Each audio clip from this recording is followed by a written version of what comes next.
Welcome everyone. It is Wednesday, November 5th, 2008. And this is WFTL Bytes, your occasiodaily FOSS and Linux news show with your host, me, Marcel Gagné. As you may have noticed or not, in case you were away last night on another planet, there was an election in the United States of America, and Barack Obama is the new president-elect of the United States. Now, Barack Obama ran on a campaign of change, promises of change, basically taking this sickness out of the United States and making it a better, more wonderful place. Quite honestly, he's got an awful lot of work to do ahead of him because let's just say that things are a bit of a mess right now, you know what I'm saying? Not just in the United States, but pretty much all over the world. If indeed we are running on change, and if indeed this all represents change, this would be a good time for you, the people out there, to keep tabs on your elected officials and maybe have them look again at free and open source software. What am I talking about? Well, let me give you an idea. As it turns out, free and open source software is a big deal. I mean, it's happening everywhere. There are people running the Firefox web browser. The internet runs on free and open source software. Apache, Postfix, SendMail, all that lovely stuff. It's a big deal. And yet the states, the governments, the schools, the public institutions who take our tax dollars and presumably try to find good places to spend them are letting free and open source software and the benefits thereof pass them by. Example, Kyle Schaefer, CTO of Wisconsin, says that they looked at free and open source software at some point and it would just be too expensive to actually go down that road.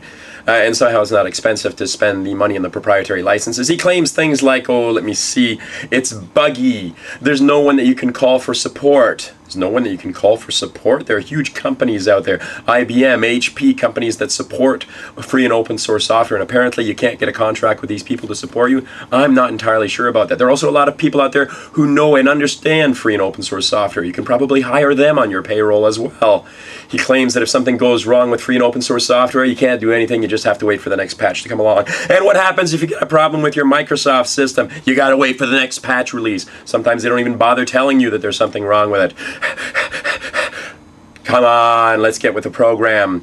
The arguments basically are unfounded and ridiculous, and it's up to you, the people who elected these people, to make a difference and stay on top of these people. Speaking of stupid laws, Linux World Australia reports that a Harvard law professor is taking on the RIAA and basically saying that the fines that they're claiming while going after people are excessive and quite possibly illegal.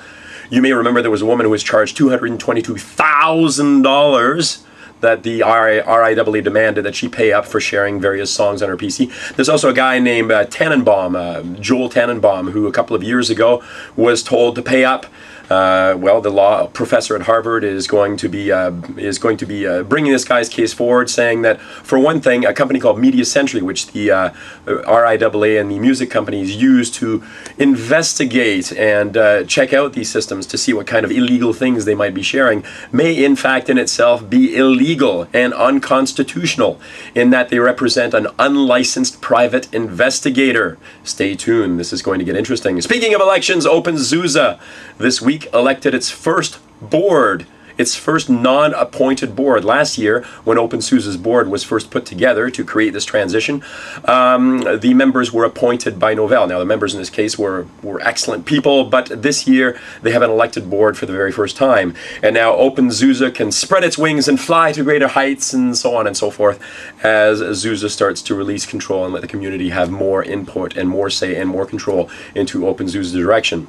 By the way, ApacheCon, speaking of open source software, is running this week, and the keynotes are available free. Even if you didn't pay to get into the con, Linux Pro magazine is making the keynote speeches available free of charge. You just go to their website. Remember, the links are always at the bottom. Go to their website, click the free keynote link. You may have missed today's, but there's still tomorrow and the next day's keynotes that you can catch on there. And finally, a good news story to wrap this up. Over at Computer World, Stephen J. Von Nichols reports that ASUS says that 3 out of every 10 of those great little netbooks that they sell come with Linux pre-installed. Now, that translates into about 2.5 million additional Linux users this year, which is pretty exciting when you consider the fact that with the fast boot technology that everybody is starting to demand in PCs, we're hearing that by the end of 2009, more PCs will ship with Linux pre-installed than with Windows. And I think that's a great way to end this thing. So I'm done. Besides, my voice has had it. Thanks for joining me. WFTL Bytes.com. Stay tuned. And thanks for your support. And that's it. I think I'm done. No, really. Bye. I forgot my press hat. Press hat. There you go. I had it at the end. Well, you know, it was a special day. Bye.